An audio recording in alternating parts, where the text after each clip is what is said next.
It's with super mega hyper duper great pleasure that I like to introduce our latest speaker of tonight, a personal friend and tremendous inspiration for a substantial amount of chefs here. A beacon in the realm of sustainability, former head chef of Noma for several years, and chef and owner of Amass in Copenhagen, and now hopefully in our waters for the longest time ever. Chain them up so they can't go anywhere. Matt Orlando.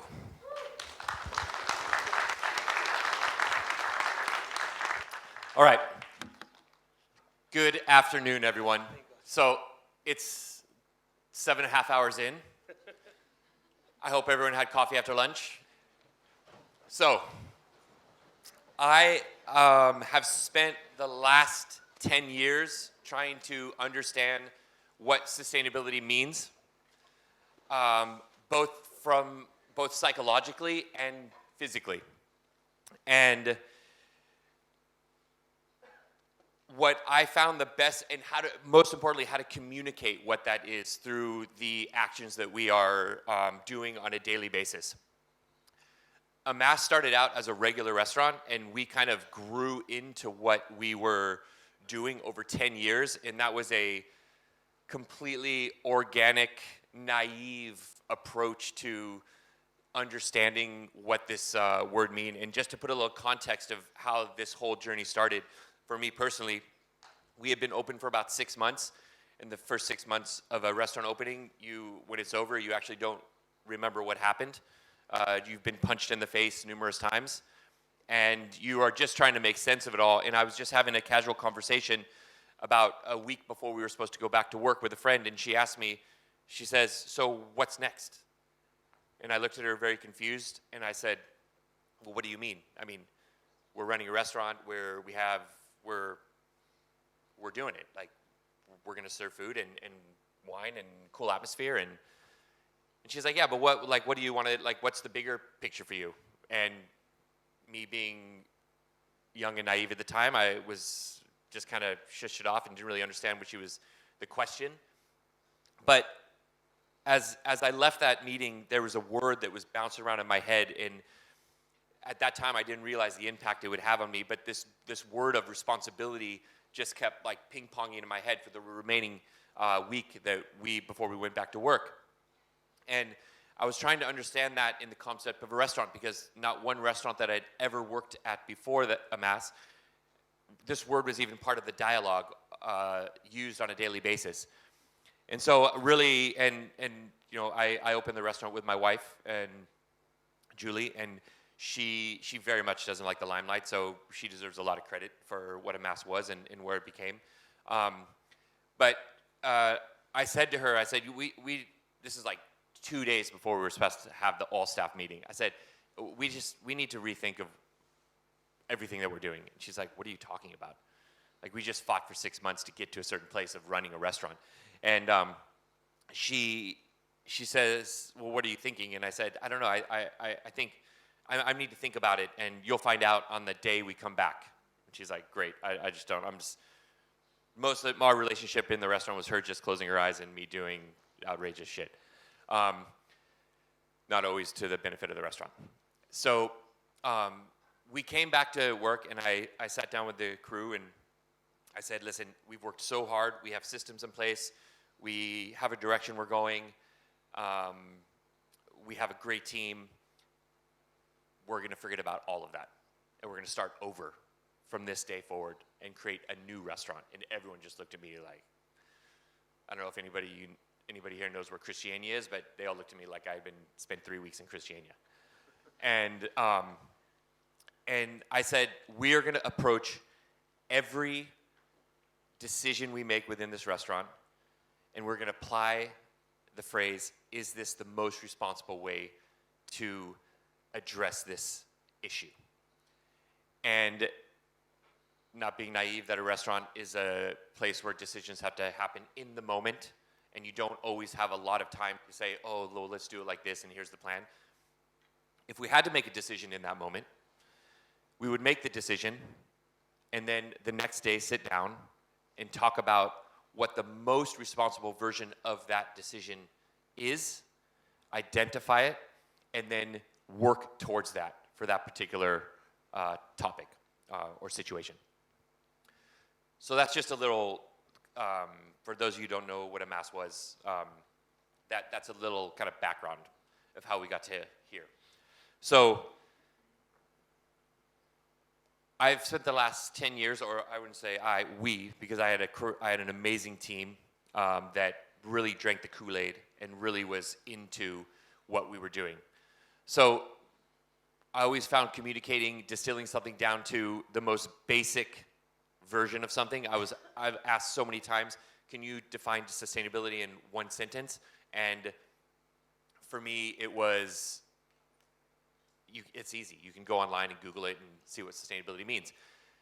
So I had so many conversations with the team about what sustainability means, and in the end, you really can define sustainability in one word.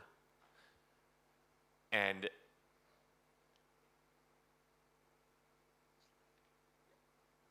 awareness. Should I just point to you when I turn, or does this work? Point it that way. Got it. Awareness. So if you're aware of what you are doing on a daily basis, if you're aware of the impact that that's having, if you're aware of the potential in things, this is the foundation for everything I'm going to talk about and everything that sustainability encompasses. Because if you're aware of all these things and you have any sort of moral compass, you will move in the right direction. Not everyone has a moral compass, and I'm also very aware of that. But if you do, as soon as you start to become aware of these things, and this does take a little bit of effort, and as chefs, definitely being a modern day chef, cooking is only part of our responsibility. We are given literally a platform these days, and with that platform comes responsibility, but I'll address responsibility later on. So awareness. So first of all, discovering the reality of a restaurant is super important. And we had our greenhouse gas emissions read every year so we could understand the impact we were having. And then based on those reports, which were pretty in-depth reports where it broke down the whole restaurant, we would then make decisions for the next year and how to mitigate those greenhouse gas emissions. So the reality of a restaurant is not great. And I had this conversation recently. You know, a lot of large-scale food industries right now are being held accountable for their actions. They're being held accountable for their CO2 emissions, for the amount of waste they're producing. But somehow the restaurant industry has slipped through the cracks. And no one is holding accountable how we are cooking, how we are serving food, how we are procuring food, where that food is coming from, the carbon footprint of that food. No one is holding restaurants accountable for this. I recently had a conversation with the environmental minister in Denmark, and he said that they are working on it and trying to figure out a way that the government could actually make a for lack of a better word, a rating system on restaurants and their carbon footprints. So the reality of a restaurant, you all can read, I hope. So obviously, in Denmark, we burn everything. It's not a landfill, but everyone knows a landfill better. Well, I think in Singapore, they burn everything as well. So, so it's quite drastic how much stuff is going to the landfill or being burned. And very little being recycled, and then very little donations. So this goes to awareness. So being aware of the potential in all of these things. Everything you see on this table, you know, everyone will say, "Oh, it's upcycled, it's a side stream, it's this and that." While yes, all of those words are super trendy right now, all of those words are devaluing what this stuff is. This is skins and stems and seeds, all of this stuff to us became ingredients. And you know, there's this, you know, there's the whole cliche picture of a chef standing there with a whole fish and saying, you know, I respect this fish so much. I'm gonna treat it so well. I'm gonna cook it. I'm gonna make love to it. And then the plate comes out, and it's a 40-gram piece of fish this big on the plate with some butter sauce. And you think to your, you know, but that's the standard, so no one questions it. But you don't really respect that animal that's given its life so we can all eat. You don't really respect it. You respect 40 grams of it. I'll give you that. But you don't respect the whole animal. So it's recalibrating how we run a restaurant, how we look at food, how we process what food and what it means to us. So we need to really learn another language. Ooh. We need to learn another language. What do we call these things? Do we call them upcycled ingredients? No. To us, they just became other ingredients. And in fact, they became ingredients that gave us a whole nother palette of flavors that I think most restaurants didn't have access to. It wasn't all delicious. We made a lot of really disgusting things along the way. What you see here is like 3% of what we actually came up with. So this is part of awareness, being aware of the potential in all of these ingredients. So I'm just going to show you a couple pretty pictures just because talk is cheap, and I think seeing it in action is important. So this is a bread dessert. We're super fortunate. We had an amazing bakery just 100 meters from us called Lille Bakery. They bake some of the best sourdough bread, but any bakery has excess bread, whether it be rye bread, sourdough bread, croissants, whatever. We would take all their excess bread, put it through a process involving enzymes, where we would enzymatically break down the starches to sugars, and then reduce that liquid until it hit a certain sugar content or Brix level, and then make ice cream out of that. The caramel is made with bread miso, and then it's just toasted bread around. So towards the end of Amass, we started to go really extreme in the direction of actually not only using, in the beginning we were processing all the byproducts into other ingredients and then using them on other menus, or it was kind of hopscotching everything. In the end at Amass, we got really good at actually using the entire ingredient itself on the whole dish itself. This was the pumpkin. So it is soft-cooked pumpkin. It is blackened pumpkin skin, which arguably one of the coolest things we found out, blackening pumpkin skin. It turns it into something that tastes like mole. An oil made of salted pumpkin guts, and then a powder made of sumac and salted pumpkin guts. So every part of the pumpkin was accounted for here, except for that little like fucking dried stem on top. We put that thing through every process you could possibly imagine. It always tasted like cardboard. We even smoked with it, and it tasted like we smoked it with a cardboard box. It was horrible. It was horrible. Still, it's like a dragon on my shoulder. All right. So just to put it in context, when you switch your mindset, because this talk is really all about mindset. So in the end, we were recycling, or I say upcycling, into all of our products, 84%, and then 16% were burned. So our goal was always to find a statistic, and try to flip it the opposite direction. This took us a long time. This took us like 9 years to get there. So these statistics, and I never thought I would say the word data as much as I do. I love numbers. I love understanding what's happening when you do something from a statistical point of view.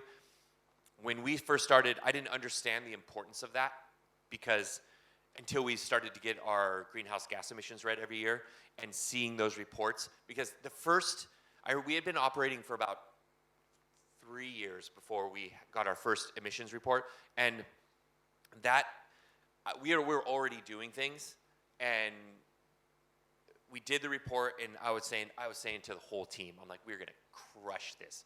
We're gonna be so much better than the average of 21 kilos of CO2 per guest. And it came back, because the average is about 21 kilos in upscale restaurants, 21 kilos per guest over a year of CO2 produced. We came back and we were 18.5%. I was like, that's impossible. There's no way that's possible. We do so much and put so much effort into it. But we were doing all these things blind. We were just doing them because we thought they were the right thing to do, which they were all the right thing to do. But when you start to understand impact and you start to understand and become aware of, if you save these skins, what does that represent? If you save all the water, what does that represent? We didn't know that. We were just doing it, which is still okay, but we weren't able to make big strides forward until we started to get data. And every year, our creative process and how we run the restaurant was solely based on our greenhouse gas emissions report every year. And we would change things drastically. We took lamb off the menu day to day because we saw that it was producing more CO2 than any other animal. Then we got a report back, and I'm not saying eating lamb is bad. I'm just saying for us, we were doing drastic things just to see how the needle moved and how it impacted.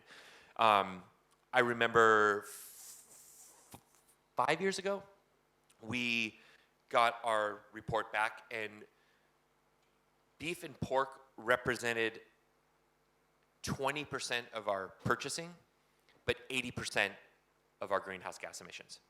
So we just stopped serving it day to day. We just stopped fish and vegetables. That's all we were doing. So, and if any of you follow Amass for the years, we were like beef heavy. We were dry aging beef for a long time in the beginning.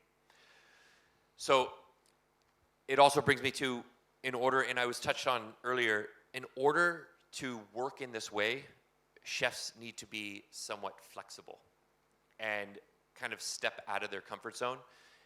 And what I have found is that it's extremely uncomfortable, but we have found flavors and processes that we would have never found if we hadn't kind of stepped out of that bubble of kind of conformity within the restaurant industry.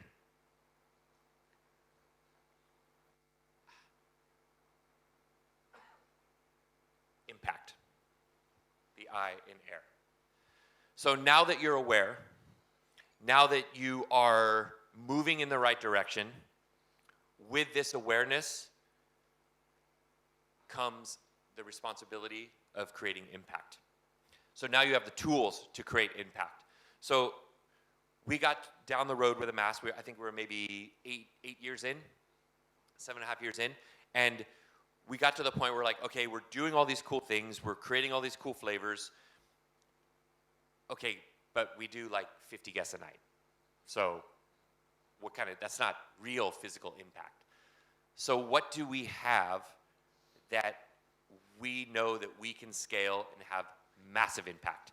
And what came out of that? The pandemic was it was horrible on so many levels, but there was some positive things that came out of it, I think, across the board. And one for us was the time and space, both physically and mentally, to step back and say, okay, what are we doing? And we have a restaurant, yes, and we're doing all this stuff, but how does it, because the restaurant itself is, and I'm just speaking my personal opinion, is a very materialistic thing.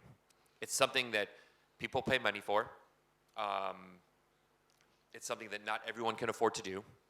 So how do you then use this platform to have broader impact? And I think what's amazing today in the modern restaurant world is there are a lot of chefs that realize that, wow, I have a platform now. I have the ability to go out of these four walls and actually have a bigger impact on my immediate surroundings and something that extends further out. So impact. We actually have something that's in a grocery store, which for me was the most cliche thing a chef can ever do. Even 3 years before I did this, I would have never even thought, or 2 years, I would have never even thought this was happening. We were approached by Yamobi, which is an industrial scale sourdough bakery. They came to us and said, listen, we have a whole sustainability department. We see what you're doing. We like it. We don't know what we can do together, but let's have a coffee. And so we sat down, we had a coffee. We had all these different like lactic fermented tomato skins and kale stems, and we made all our own spice seasonings, and we thought, let's bake some bread with like these spice seasonings kind of mixed in it and stuff. And we learned very quickly that do not mess with a Dane's bread. You do sourdough, or you do rye bread, or you get out of the country.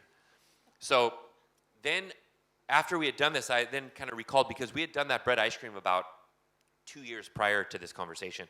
And I said, oh, wait, we did this ice cream 2 years ago. We, both good and bad, we had a very strict rule at Amass that if we put a dish on the menu and took it off, we would never do it again. So you just kind of forget about things you did 2 years ago. But the bread ice cream popped in my head. I said, can you deliver us 20 kilos of bread? And depending on the bread you use really depends on how much sugar you can convert, all that stuff. So they brought us 20 kilos of bread. We did the conversion, and we made ice cream. So it was just Yamobi and Amass working on this thing. We worked on it for 2 years. We did like festivals, and we did food shows, and we did all this stuff, but we had no idea how to scale it. Enter Hansen's East. They're an ice cream company, family owned for 100 years. It's two brothers that they're the third generation to own it. I had met Rasmus, one of the owners, some while ago. We called him up and said, hey, we want to do this project. Rasmus is a madman. He's like, yeah, come on up, let's do it. So they have a production just north of Copenhagen. We went up. From the day we had our first meeting with them, 3 months later, it was in the stores. And that was another very valuable lesson I learned, that none of us can do anything without other people involved. Collaboration is key in everything. You cannot exist on an island. If you do, you just start regurgitating the same things you do over and over again, and we will not move forward as an industry. So to date, we've sold 150,000 ice cream bars and diverted 6 tons of bread from being discarded. And for me, that's more guests than we would have ever done in a lifetime of running a restaurant. That's 150,000 people. So that was, for me, a real eye-opener to say, okay, now we need to engage full on with this. So another project that we are currently working on in the research space. Thank you. So Amass closed last year. We had all this information, and Christian, who was my director of operations at Amass, and Max, who was first my head chef and then head of R&D at Amass, the three of us formed a company called Endless, and we are solely devoted to engaging large-scale food producers, identifying their side streams, and then putting them through processes to turn them into ingredients that they can then work back into their productions. Another project we're doing right now is, this is bran, which is a massive byproduct of grain production, because all the husks are taken off. It's in Denmark, with being a huge grain producer, it's massive. They feed it to animals, but most of it gets burned. So we have taken it, we have put it through a process to actually create something that resembles a soy sauce, but out of 100% Nordic ingredients.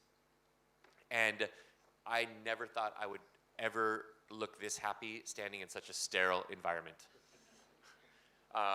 That's Max and Christian, and this is the Reduce team. So again, we would have never been able to do this without these three gentlemen here who have a company called Reduced that engages large-scale food producers and takes all their excess, whether it's vegetables, egg-laying chickens after their time, and they make stocks out of them.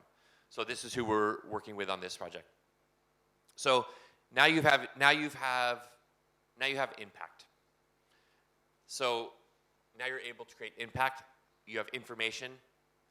After that comes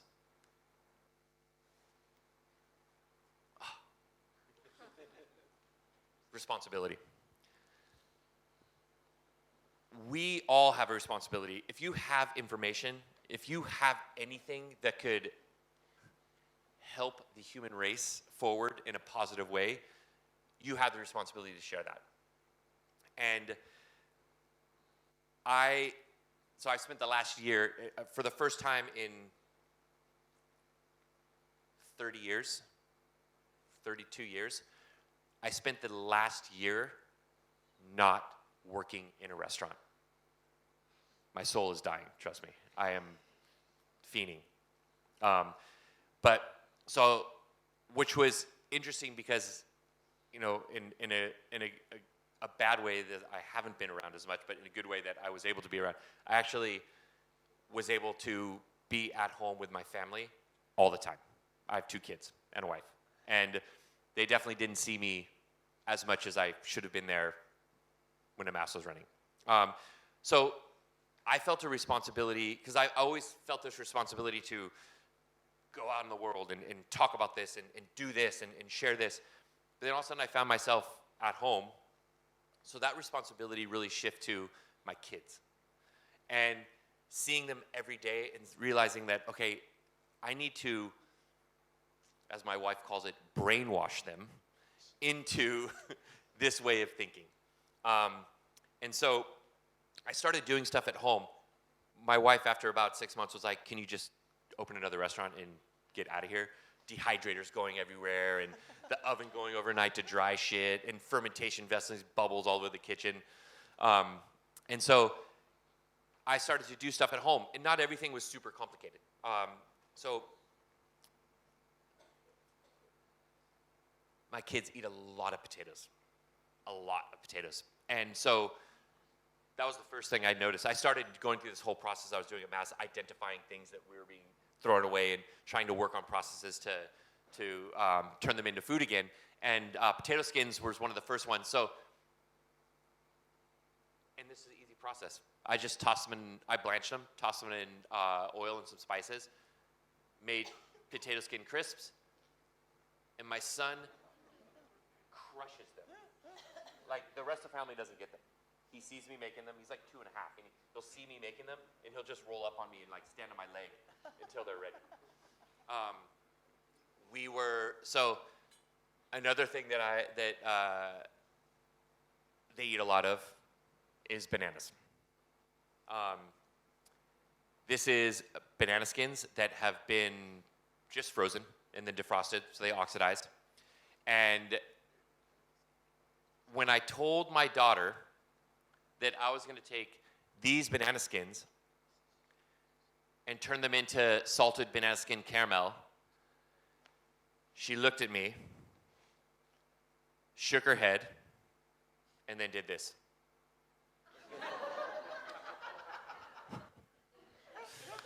She's a very skeptical person. So this was kind of being at home and realizing the impact of like sharing these experiences with your kids is super important. My daughter is less skeptical now when she sees something fermenting or drying in the dehydrator on the counter in a kitchen that's not built to have a dehydrator in it. But she's now coming to me and saying, Daddy, can we take the tops of these strawberries and make something with them? And her and I have made a lot of disgusting things just in the name of experimentation at home.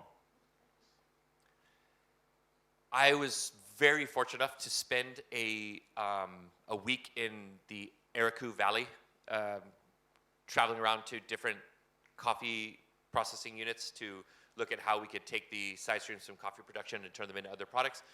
But I was with this gentleman, David Hogg.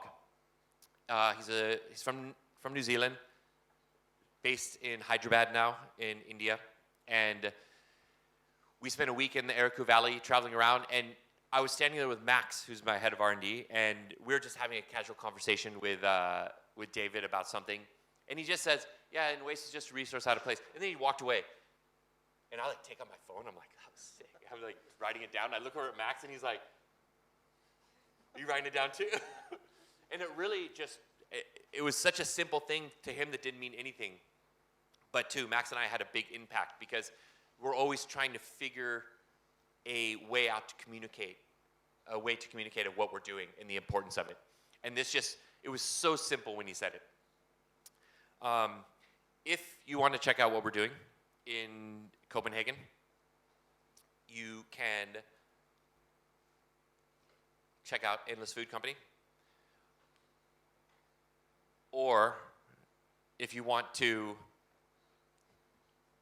come and experience yourself in Singapore, you can come check this out.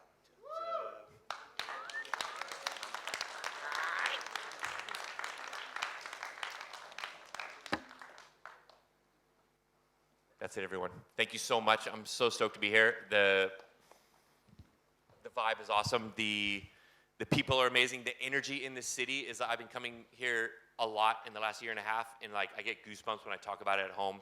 There's like a real thing happening here. It really, I've been in Copenhagen for 18 years, and it has this feeling Copenhagen had 10 years ago, where it feels like it's the epicenter of something.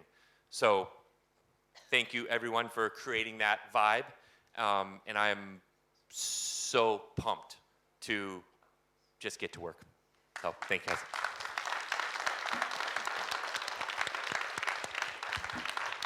We have time for a couple of questions there that are on the panel. Thank you, Matt, for inspiring us all. Good question there about cash. Did you get any improvements in your bottom line from changing your practices the way that you did over time? So, first of all, we ran on the high side, a 16% food cost. Which is pretty good, I would say, in a fine dining setting. But sorry, I like to talk really loud, so. So there's lots of things to unpack from this. One is there are so many things you can do that are low-hanging fruits. One of the biggest financial impacts that we had was we started saving so we put bottles of water on the table. And people would pour their own water. If a waiter was around, they'd pour it themselves. But if there was any water left in that bottle, we would save it. We would boil it, and we would add soap to it, sterilize it, and then use it to wash our floors. And we did that with a lot of, like if we had we didn't cook anything sous vide, but we used to cook eggs in a roner. If we had ice baths that weren't dirty, we would save the water from that. And we just saved water all day long in the back, and then put it through a sterilization product, used to wash our floors. In Denmark, you pay all of your utilities at the beginning of the year based on what you paid last year. If there's any savings, if you use less, you get a refund at the end of the year, or if you use more, you pay. The first year we did this with the water, we had a refund of 17,000 euro. And I think water's more valuable in Singapore. So there's a financial argument for this way of working. There was a report that came out, I think 4 years ago in the States that said, for every $1 you spend on creating some type of sustainability infrastructure in your business, you will have $7 return within 5 years. I mean, I can keep going on and on about this. So, but I think, and to tie that question off, what is the impact on labor? I hear a lot of people talking about these processes that take so much time to manufacture, sometimes passive time, the dehydrator has to run for several days, or when we were cooking, mostly because we were having fun, we stayed up until like 3 o'clock in the morning from doing stuff. Every night. But when you have to put that into a practice of a restaurant like Amass, how Yeah. did you do it, and what was the impact? So I'm not going to lie and say there's no impact, but but that impact only comes up front. So when you're going through any transition in any type of business and you're moving into a new way of working, there's always going to be some type of cost associated with that. Whether you're remodeling the restaurant, whether you're buying new plates, whatever. So we looked at this as an investment. In the beginning, yes, it cost us, I would say, some extra labor. Nothing more than labor. But once you integrate all these practices into your everyday operation, it becomes the norm. And say you're peeling carrots. Now you're not peeling carrots. Now you're taking the skins of something and lactic fermenting it and drying it to make something else. So the job scope just switches and the workload doesn't increase. You just start doing different things. And I was lucky enough to be with Will in Room for Dessert in July, and we did a dinner, and he sent me a list of ingredients that I only recognized about a quarter of them. And then we talked about all the byproducts they were producing from the current menu, and then we went through a whole process of taking those byproducts and turning them into things. And in the end, I feel like we used very few raw ingredients because we used all of these processed ingredients in the menu. And then it's just about balancing lightness and acidity. Then it's just cooking at that point. You have a whole different set of ingredients that you didn't have before that then you apply your knowledge of cooking to. So yes, up front, there's a little cost incurred. On the backside, it'll be the norm, and you'll also be saving money on water. I think the last question will go really fast. I'm sorry. Why Singapore? I think there's several questions there that are talking about the same thing, but why Singapore? As I said at the end there, I moved back to Copenhagen. I was in Copenhagen, I went back to New York, and then I went back to Copenhagen. I moved to Copenhagen because there was this energy there. There was this sense of anything is possible. It's not going to be easy to achieve anything, but there was a sense of a chance of to achieve something unique.